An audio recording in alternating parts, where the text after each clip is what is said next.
In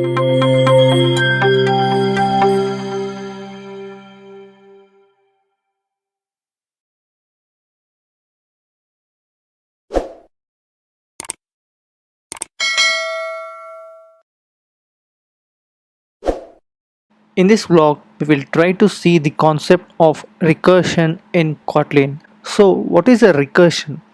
So, recursion is a concept of performing a task in a repetitive way. So, for example, you want to perform a task until you reach the result. For example, like using a for loop, also you can perform a recursion operation. So, instead of for loop, we will be using a function and perform this recursion now. So instead of using loops, we will be performing with the help of Kotlin Recursion. Let us try to declare a variable number, and I am assigning it a value of 10, and I will be considering another variable, temporary variable. This one is for result, and here I will be providing it to be 0 now. So first of all, we will try to see the recursion concept in a easier way. So for which we will be understanding this example, like how and what is the requirement for recursion. So here I am considering a for loop, so inside which we will try to loop, so from 1 to number. So the num is nothing but our variable, and inside the curly braces we will be considering variable result plus equal to I. So here this is the same as we declare result equal to result plus I, but here Kotlin will suggest you with this short way of declaration. So when you try to use the replace plus equal to symbol, you will be getting the same here. So this is much easier to understand, I think. So here let's take a print condition and try to print the variable result. So here you got the result to be 55. So how did we got 55 is like 1 plus 2 plus 3 and so on up to 10. So try to add all these numbers and finally you will be getting the answer 55. So that is what we got here. So we have made a for loop, and inside which we have looped from 1 to 10, and we have considered every output and added it to our previous value, and so finally we got the result. So now with the help of Kotlin recursion we try to solve this problem. So for which consider a function, and inside which we are going to accept a number of type integer, and here we are also returning a value of type integer only. So it is expecting a return statement here. So now let's provide a return statement, and if number double equal to 0, so then we will try to return number that is 0, and else number plus calc of number minus 1. So here I will explain you what we are trying to do here.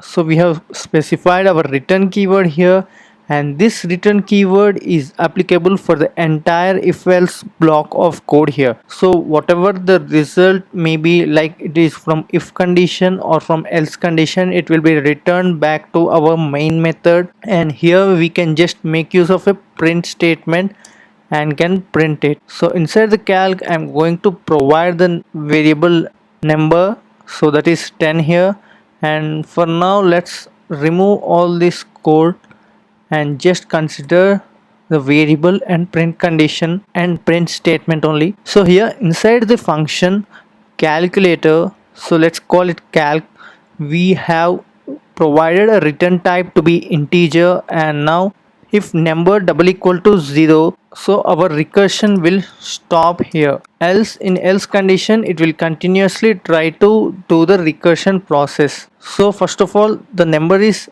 10 here, so let's try to run this code and see the output first.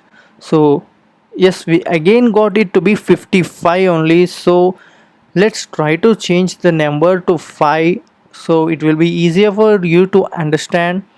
So we have got 15. So how we got it 15 is 1 plus 2 plus 3 plus 4 plus 5. So 5 plus 4 9 plus 3 12 plus 2 14 plus 1 15. So finally we got the answer 15 here. So this is our output. So here we have considered the number to be 5 here. So we have provided 5 here plus calc of 5 minus 1, which is nothing but 4 here. So again it will run this method calc 4 here, so it will reach here 4, and 4 plus calc 4 minus 1 is 3 here, and again it will go back to the method call, and there it will process 3, and 3 minus 1 2, and again it go back to the method call, and so far, and finally it will reach number to be 1 here. So 1 plus calc of 1 minus 1 is 0, and when you call this particular function when 1 minus 1 equal to 0, then it will go back to this if condition here. So if 1 minus 1 is 0, right? So if number double equal to 0, then it will return our final num variable, which will be having the answer 15. So I think you now understood the concept of recursion here, but there is also a small disadvantage here. You need to use it properly. You need to have a proper stop conditions like which we have provided here. It can be also called as terminate condition also.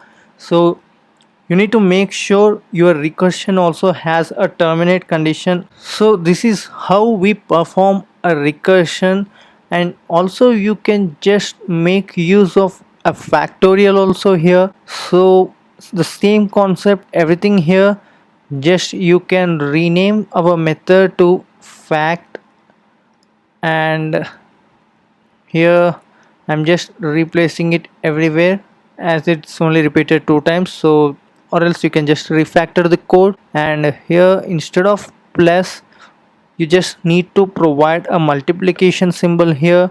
Also provide here num double equal to 1, or else it will go into the terminate condition and will result the value to be 0. And here now you have got the factorial of 5 to be 120, and you can just go with any number now. Let's provide 10 here. So we have got the factorial of 10, and now I will be providing 30. So yes, we got this much, and just try to increase the number and see the output. But yes, for 40 we have got 0 here. So why we got 0?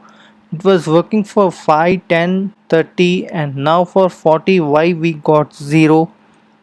So here we will be seeing another concept called tail recursion, by which we can solve the error now we got.